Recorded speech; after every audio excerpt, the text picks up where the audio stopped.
గౌరవనీయులు సిద్దిపేట ఎమ్మెల్యే మాజీ మంత్రివర్యులు హరీష్ గారు, విశాఖ ఎమ్మెల్యే ప్రభాకర్ రెడ్డి గారు, నర్సాపూర్ ఎమ్మెల్యే సునీత గారు, మెదక్ మాజీ ఎమ్మెల్యే పద్మ దేవేందర్ రెడ్డి గారు, ఎమ్మెల్యే సేర్ సుభాష్ రెడ్డి గారు, జడ్పీ చైర్మన్ రేవంత్ గారు, ఇక్కడ వర్షం కురిసినా ఇబ్బంది కలిగినా కూడా ఇంత నాటి పొద్దుపోయే వరకు ఉన్నటువంటి నా అన్నదమ్ములకు, నా అక్క చెల్లెలకు అందరికీ నమస్కారం.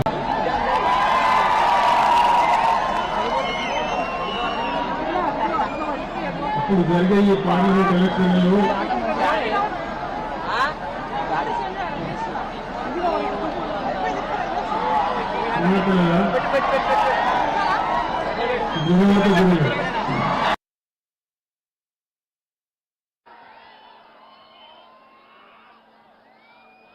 ఇప్పుడు జరిగే ఈ పార్లమెంట్ ఎలక్షన్లలో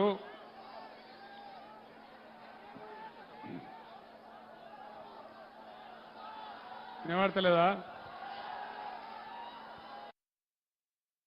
ఇప్పుడు వినబడతా చూడిగా. మీరందరూ కూడా దయచేసి ఈ చైతన్యవంతమైన మెదక్ నియోజకవర్గంలో మంచి తీర్పు ఇవ్వాలని చెప్పి నేను కోరుతా ఉన్నా. 5 నెలల క్రితం తెలంగాణ ఎట్లా ఉండే, ఈ 5 నెలల్లోనే ఎంత ఆగమాగం అవుతా ఉంది మీరందరూ గమనిస్తూ ఉన్నారు. కాంగ్రెస్ పార్టీ 6 గ్యారంటీలని అరచేతిలో వైకుంఠం చూపించి యావత్తు తెలంగాణ ప్రజానీకాన్ని దగా చేసింది, మోసం చేసింది. మీ అందరికీ కూడా తెలుసా విషయం. అనేక మాటలు చెప్పినారు, వాళ్ళ నోటికి మొక్కాలే, ఇష్టం వచ్చిన వాగ్దానాలు చేసినారు. వాళ్ళు ఇచ్చిన వాగ్దానం ఏది నెరవేరలే, ఒకటి కూడా సరిగ్గా అమలు కాలే. ఒకటే ఒక ఉచిత బస్సు అనేది పెట్టినారు, దాంతో మహిళలు కొట్టుకొని సస్తా ఉన్నారు. ఆటో రిక్షా కార్మికులేమో రోడ్డున పడి ఆత్మహత్యలు చేసుకుంటా ఉన్నారు. వాళ్ళు చెయ్యలే. నేను ఒక మాట మీ అందరిని అడుగుతాను, రైతు బంధు అందరికీ వచ్చిందా? వినబడతలేదు, రాలేదా? నిన్న మొన్న వేస్తామని మాట్లాడిండు, 9 తారీఖు అన్నారు. మళ్ళా ఎలక్షన్ నిబంధనను పెట్టి మళ్ళా దాన్ని కూడా ముంచే ప్రయత్నం చేస్తూ ఉన్నారు. మహిళలకు 2500 రూపాయలు వచ్చినాయా? రాలేదులే. మెదకోళ్ళకు వచ్చినాయట కదా. ఇక్కడ కాంగ్రెస్ ఎమ్మెల్యేనే కదా మొన్న గెలిచిండు, రాలేదా? మీకు 15,000 కాడికి వచ్చినాయట కదా. అంటే మోసం అయిందా? దగా అయిందా? పాతవి కూడా కనీసం వాళ్ళు అమలు చేసే పరిస్థితులలో లేరు. రైతు బంధు కూడా ఇయ్యలే. నేను ఆనాడు 1 లక్ష రూపాయల వరకు రుణమాఫీ చేస్తా అని 30,000 కోట్ల రూపాయలు మీకు రుణమాఫీ చేసినాం. ముఖ్యమంత్రి చెప్పినాడు, మీరు పరిగెత్తండి, మీరు 2 లక్షల రుణం తీసుకోండి. 2 లక్షల రుణం తీసుకుంటే మీకు డిసెంబర్ 9 తారీఖు నాడే మాఫీ చేస్తా అని చెప్పినాడు. 2 లక్షల రుణమాఫీ జరిగిందా? రుణమాఫీ జరిగిందా? జరగలే. మహిళలకు డబ్బులు రాలే, రైతు బంధు రాలే, ఏది కూడా రాలే. ఇట్లా అనేక హామీలు, 420 హామీలు, 6 గ్యారంటీలు, ఎలక్షన్ గెలవంగానే దానికి చట్టబద్ధం చేస్తాం, మీ అందరికి ఇస్తామని చెప్పినారు. అవి చేయలేదు. అవి చేయకపోగా బీఆర్ఎస్ గవర్నమెంట్ ఉన్నప్పుడు ఉన్న స్కీములు కూడా సరి అయిన పద్ధతిలో కనీసం వాటిని కూడా చేయడం లేదు. అన్నిటికంటే ముఖ్యమైన విషయం మెదక్లో నేను మీ అందరికి మనవి చేసేది, ముఖ్యమంత్రి జిల్లాలు తీసేస్తా అని చెప్తా ఉన్నాడు. దానిలో మెదక్ జిల్లా కూడా తీసేస్తా అంటున్నాడు. మెదక్ జిల్లా ఉండన్నా పోవన్నా? ఉండన్నా? మెదక్ జిల్లా ఉండాలంటే మెదక్ పార్లమెంట్ అభ్యర్థిగా మన వెంకట్రామరెడ్డి గారు గెలవాలి. యుద్ధం చేద్దామా మెదక్ కోసం? ఆనాడు నేను చాలా ప్రేమతోని, నేను కూడా ఈ పాత జిల్లాలో పుట్టినవాడిని కాబట్టి, మెదక్లో ఎప్పటి నుంచో కోరిక ఉంది కాబట్టి మెదక్ జిల్లా కావాలని జిల్లా చేసుకున్నాం. ఇక్కడ మెడికల్ కాలేజీ తెచ్చుకున్నాం. బ్రహ్మాండంగా రామాయంపేట డివిజన్ చేసుకున్నాం. మీరు కోరిన కోరికలన్నీ చేసినాం. మీ మెదక్ వాళ్ళకు బాగా తెలుసు, ఇదే కాంగ్రెస్ రాజ్యంలో టీడీపీ రాజ్యంలో మొత్తం మన గణపురం ఏ విధంగా నాశనం చేసినారో మీరందరూ కూడా బాధలు అనుభవించినారు.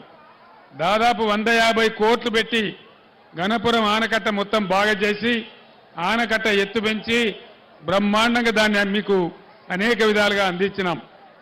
ఆనాడు 100 పడకల ఆసుపత్రి మెదక్ కావాలని చెప్పి తెచ్చిపెట్టినాం.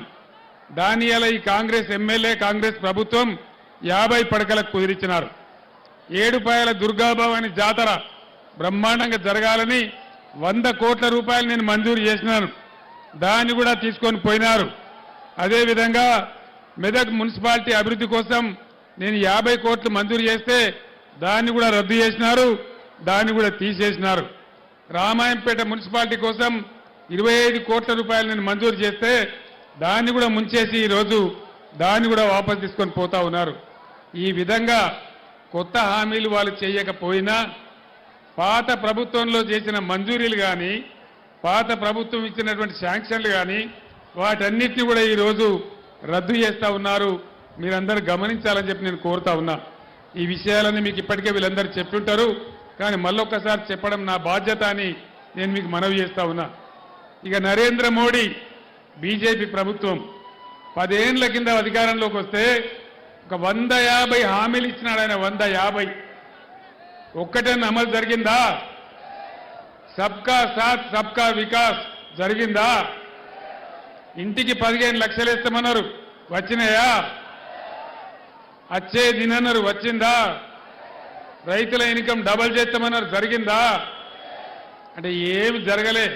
నరేంద్ర మోడీ బీజేపీ పార్టీ వాటి గ్యాస్ చెప్తారు తప్ప ఏమి చెప్పరు.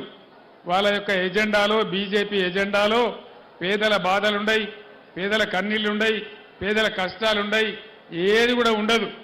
మన ముఖ్యమంత్రి రేవంత్ రెడ్డి 2000 రూపాయల పెన్షన్ ఇస్తే మీకు 4000 రూపాయలు ఇస్తామన్నారు. 4000 రూపాయలు వస్తున్నాయా? వస్తలేవా? ఇక్కడ మెదక్లు వచ్చినాయట కదా, ఏం మీరు అబద్ధం చెప్తున్నారు? ఇవ్వలకు కూడా రాలేదా? రాలే. అదేవిధంగా ఇంకా చాలా మాటలు చెప్పినారు. నిరుద్యోగ భృతి ఇస్తాం, విద్యార్థులకు 5 లక్షల కార్డు ఇస్తాం, చాలా చెప్పినారు. ఏ ఒక్కటి కూడా అమలు కాలే. దీన్ని బట్టి మనకు అర్థమయ్యేది ఏంది? ఖచ్చితంగా ఎట్టి పరిస్థితులలో ప్రజలను మోసం చేసి గద్దెకెక్కి మళ్ళా మోసం చేసే పరిస్థితి చేస్తూ ఉన్నారు. అన్నిటికన్నా పెద్ద ప్రమాదం మెదక్లో హల్దీ వాగు బ్రహ్మాండంగా హరీష్ రావు నీటిపారుదల మంత్రిగా ఉన్నప్పుడే దాన్ని మల్లన్న సాగర్ లింక్ చేసుకున్నాం. హల్దీ వాగు మీద బోలెడన్ని చెక్ డ్యాములు కట్టుకున్నాం. కాళేశ్వరం నీళ్లతో దానికి లింకు కలుపుకున్నాం. ఎప్పుడు కూడా మంజీరా నది ఎండిపోకుండా, హల్దీ వాగు ఎండిపోకుండా మీ పొలాలు పండేటట్టు చేసుకున్నాం. మీ అందరు నేను ఒకటే మాట ప్రార్థిస్తా ఉన్నా, దాన్నంతా కూడా మునుగొట్టే ప్రయత్నం చేస్తూ ఉన్నారు. తప్పకుండా దాన్ని కాపాడాలి. నరేంద్ర మోడీ ఏమో గోదావరి నదిని తీసుకుపోయి తమిళనాడుకు అప్పచెప్తా అని చెప్తా ఉన్నాడు. కృష్ణా నదిని ఆల్రెడీ తీసుకుపోయి కేఆర్ఎంబీకి అప్పచెప్పినారు. మన నదుల నీళ్లు కాపాడుకోవాలన్నా, మన రాష్ట్ర భవిష్యత్తు కాపాడుకోవాలన్నా, ఈ కాంగ్రెస్ గ్యారంటీలు అమలు చేయించాలన్నా, మన యొక్క తెలంగాణ ఆత్మగౌరవం కాపాడుకోవాలన్నా ఖచ్చితంగా ఇవాళ బీఆర్ఎస్ అభ్యర్థులే గెలవాల్సిన అవసరం ఉంది. అది నాకంటే ఎక్కువ మీకు తెలుసు. 9 ఏళ్ల పాటు నేను ఒక్క నిమిషం కూడా కరెంటు పోకుండా మన రైతాంగానికి 24 గంటల కరెంట్ ఇచ్చినాం. ఇలా ఎందుకు కరెంటు కోతలు వస్తూ ఉన్నాయి? దేనికోసం వస్తూ ఉంది? వీళ్ళు కొత్తగా చేయాల్సిందేం లేదు, వీళ్ళు గడ్డపారబడి తవ్వేదేం లేదు. ఇచ్చిన కరెంటు కూడా ఇచ్చే చేతగాని అసమర్థ ప్రభుత్వం ఉన్నది. మిషన్ భగీరథ మంచినీళ్లు ఎంత బ్రహ్మాండంగా పట్టణాలలో 1 రూపాయికి తీసుకొని నల్లా కనెక్షన్ ఇచ్చి, గ్రామాలలో అయితే రూపాయి కూడా లేకుండా మీకు అందరికీ అన్ని ఇళ్లలో నల్లాలు పెట్టించి ఎంత మంచిగా మంచినీళ్ళు వచ్చినాయి, ఎంత బ్రహ్మాండంగా వచ్చినాయి. మరి ఈ రోజు ఆ నీళ్లు ఎక్కడికి పోయినాయి? ఏమైనా ఎందుకు మాయమైతా ఉన్నాయి? ఇచ్చిన కరెంటు రాదు, మంచినీళ్లు రావు, సాగునీళ్లు రావు, పంటలు పండితే పండించుకునే పరిస్థితి లేదు. వరి పంటకు 500 బోనస్ వచ్చిందా? బోనస్ బోగసేనా? కనీసం మద్దతు ధర వస్తుందా? తడిసిన ధాన్యం కొంటున్నారా?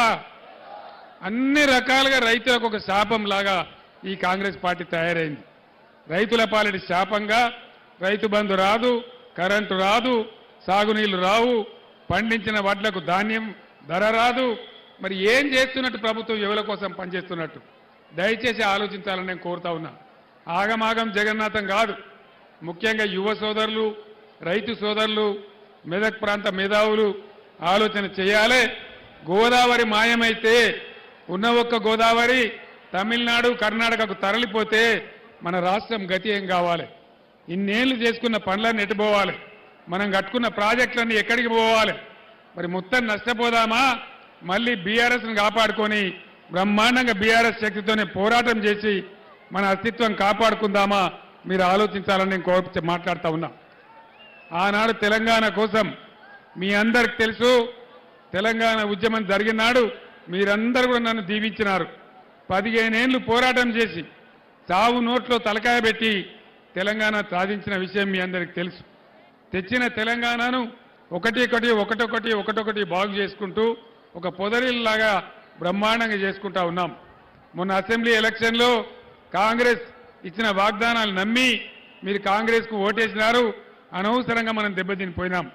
మళ్ళీ ఇప్పుడు ఈ కాంగ్రెస్ చేసే మోసాల నుంచి ఈ రాష్ట్రాన్ని కాపాడాలన్నా, నదుల నీళ్లు దక్కించుకోవాలన్నా, కరెంటు మనకు రావాలన్నా ఖచ్చితంగా బీఆర్ఎస్ ఎంపీలు గెలిస్తేనే బ్రహ్మాండంగా అందరినీ కాపాడగలుగుతారు. కాబట్టి నేను మీ అందరినీ కోరుతా ఉన్నా, వెంకట్రామరెడ్డి గారు ఒక రిటైర్డ్ ఐఏఎస్ ఆఫీసర్, ఇదే జిల్లాలో కలెక్టర్గా పనిచేసిన వ్యక్తి. ఆ ఇద్దరు అభ్యర్థుల కథ మీకు తెలుసు, నేను కొత్తగా చెప్పేదేం లేదు. బీజేపీ క్యాండిడేటు 100కి 100 అబద్ధాలు మాట్లాడతాడు. నరేంద్ర మోడీది ఎంత గ్యాసు, రఘునందన్ రాజు కూడా అంతే గ్యాసు, అందులో ఏం అనుమానం లేదు. నిజమే కదా? దుబ్బాకలో ఇదే ప్రభాకర్ రెడ్డి చేతిలో మొన్న దాదాపు 55,000 ఓట్లతోని చిత్తు ఓడిపోయినాడు. నేను ఒక్కటే మాట మిమ్మల్ని అడుగుతున్నా, మెదక్ దుబ్బాకలో అసెంబ్లీకే చెల్లనటువంటి రూపాయి మరి మెదక్ పార్లమెంట్లో చెల్తుందా? దుబ్బాకలో చెల్లని రూపాయి మెదక్లో చెల్తుందా? తుక్కు ఓడగొడితే డిపాజిట్ ఓడగొట్టాలి, బుద్ధి చెప్పాలి. మీరు ఇష్టం వచ్చిన హామీలు ఇచ్చి మోసం చేస్తే ఇక్కడ మేము ఎడ్డోళ్ళం కాదు అని చెప్పి తెలంగాణ మళ్ళొక్కసారి పిడికిలి బిగించి మనం పోరాటానికి దిగాలి. మీ అందరు నేను కోరేది, నేను ఇదే జిల్లా బిడ్డను, మీకోసం నేను ఎంత పనిచేసినో మీకు తెలుసు. మెదక్ పట్టణాన్ని, మెదక్ ప్రాంతాన్ని ఏ విధంగా అభివృద్ధి చేసినామో మీకు తెలుసు. గణపురం ఆనకట్ట ఏ విధంగా బాగా చేసినామో మీకు తెలుసు. హల్దీ వాగు మీద ఎన్ని చెక్ డ్యాములు కట్టినామో మీకు తెలుసు. కాబట్టి మీ అందరినీ కూడా నేను ప్రార్థించేది, ఈ ఎన్నికల్లో ఒక విద్యావంతుడు, తెలివితేటలున్నవాడు, ఒక రిటైర్డ్ ఐఏఎస్ ఆఫీసర్, ఆయన డబ్బుల కోసం రాజకీయాల్లోకి రాలే. ఆయనకు ఆల్రెడీ పదవి కూడా ఉంది, ఎమ్మెల్సీగా పనిచేస్తూ ఉన్నాడు. ఇవాళ ఖచ్చితంగా కేసీఆర్ ఎంబడి నేను కూడా ఉండి కేసీఆర్తో పాటుగా ఈ తెలంగాణ అభివృద్ధి చేయాలి, ఈ ప్రజలకు అభివృద్ధి చేయాలి. మెదక్ నాకు బాగా ప్రేమ ఉన్న ప్రాంతం కాబట్టి, ఇక్కడ 3 జిల్లాలలో కలెక్టర్గా పనిచేసిన అనుభవం ఉంది కాబట్టి నేను నా తెలివితేటలు ఉపయోగించి ఈ జిల్లాకు ఉపయోగపడాలి, హరీష్ రావుకు కూడా అండదండగా ఉండాలి, బ్రహ్మాండంగా ముందుకు తీసుకుపోవాలని వెంకట్రామరెడ్డి గారు వచ్చినారు తప్పితే ఆయన స్వార్థం కోసం కాదు. ఆయన ఒకటే మాట చెప్పినాడు, ఎన్నికల్లో దిగంగానే అందరూ వేరే మాట్లాడతారు, కానీ వెంకట్రామరెడ్డి గారు ఒక మాట చెప్పినాడు, 100 కోట్ల రూపాయలతోని ఒక ట్రస్ట్ ఏర్పాటు చేసి పేద విద్యార్థులందరికీ నేను సాయం చేస్తానని చెప్పినాడు. ప్రతి నియోజకవర్గానికి బ్రహ్మాండమైన కళ్యాణ మంటపం కూడా నేను కట్టిస్తానని మాట ఇచ్చినాడు. ఎన్నికలకు ముందు ఏ అభ్యర్థి కూడా ఇటువంటి హామీలు ఇవ్వరు. ఆయనకు ఆల్రెడీ డబ్బుంది, చదువుతున్నాయి, తెలివితేటలున్నాయి, అన్ని రకాల యోగ్యుడు. కాబట్టి నేను వెంకట్రామరెడ్డి గారు నిలబడతాను, నన్ను అడగలే, నేనే వెంకట్రామరెడ్డి గారిని అడిగి మెదక్ కోసం మీరు నిలబడాలి, మెదక్ బాగు చేయాలంటే తప్పకుండా మీ మాట దాట సార్, నేను నిలబడతా, పని కూడా చేస్తా అని వచ్చి ఇలా పోటీ చేస్తా ఉన్నాడు. కాబట్టి దయచేసి మీ అందరినీ కూడా నేను కోరేది, నా మాటను గౌరవించి వెంకట్రామరెడ్డి గారిని పెద్ద మెజార్టీతో గెలిపించాలని మీ అందరినీ కోరుతా ఉన్నా. ఇవాళ ఇక్కడ కొంత రాళ్లబాన పడ్డది, మీకు ఇబ్బంది కలిగింది, మీరు బ్రహ్మాండమైన ఊరేగింపు కూడా పెట్టినరు, కానీ టైం దాటిపోతా ఉంది. 10 గంటల లోపల మనం కార్యక్రమం ముగించాలి. మీరందరూ కూడా ఇంకా ఊర్లలోకి పోవాలి. నేను ఎక్కువ మీ టైం తీసుకోకుండా మీ అందరు కూడా మనవి చేస్తా ఉన్నా, దయచేసి ఎట్టి పరిస్థితులలో వెంకట్రామరెడ్డి గారిని గెలిపించమని నేను కోరుతా ఉన్నా. मेदक पार्लियामेंट हल्के के मुसलमान भाइयों को बहनों को मैं सलाम करता हूं. आप तमाम लोगों से अदबन गुजारिश करता हूं कि वेंकट राम रेड्डी साहब एक सेक्युलर आदमी है, एक सेक्युलर शख्स है और हमारे साबिका कलेक्टर है, पढ़ा लिखा आदमी है, उनको जरूर जिताइए. मैं एक बात बताता हूं, आज मुकाबला यहां पे मेदक पार्लियामेंट में कांग्रेस तीसरे दर्जे पे है. मुकाबला है बीजेपी और बीआरएस के बीच में. कहीं आप लोग गुमराह होके कांग्रेस को वोट देंगे तो खामखा बीजेपी जीत जाएगा. यहां हर हालत में बीजेपी को पैदा नहीं होने देना है, बीजेपी को जीतने नहीं देना है. इसीलिए मैं आप तमाम लोगों से गुजारिश करता हूं, जनाब वेंकट राम रेड्डी साहब पढ़ा लिखा आदमी है, एक रिटायर्ड आईएएस ऑफिसर है, साबिका कलेक्टर है, जरूर उनको जिताइए और बीजेपी को दफन कर दीजिए. इतना कहते हुए मैं आपसे रुखसत लेता हूं. సోదరులారా, మీరు అలసిపోయినా కూడా రాత్రి అయినా కూడా ఇంత పెద్ద సంఖ్యలో వేచి ఉండి నాకు స్వాగతం చెప్పినందుకు, వెంకట్రామరెడ్డి గెలుపుకు మీ పట్టుదల చూపెట్టినందుకు మీ అందరికీ ధన్యవాదాలు తెలియజేస్తూ నేను సెలవు తీసుకుంటా ఉన్నా. జై తెలంగాణ. కారు గుర్తుకే జై తెలంగాణ. అందరికీ ధన్యవాదాలు.